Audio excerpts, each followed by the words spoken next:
Isang taon matapos na kumpirmahin ni Zanjo Marudo na may relasyon na sila ni Ria Ataide, sa ginawang interview sa kanya ni Karen Davila, ay ngayon araw naman inanunsyo na ng celebrity couple na engaged na sila. Sa pamamagitan ng social media ng mga ito ay nagbahagi ang dalawa ng larawan na kung saan ay suot-suot na ni Ria Ataide ang kanilang engagement ring. Caption pa ni Ria sa kanyang post, "Forever sounds good."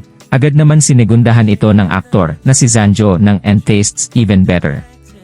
Marami naman ang nagpaabot ng pagbati sa dalawa, kabilang na ang malalapit nilang mga kaibigan, pamilya, at ang mga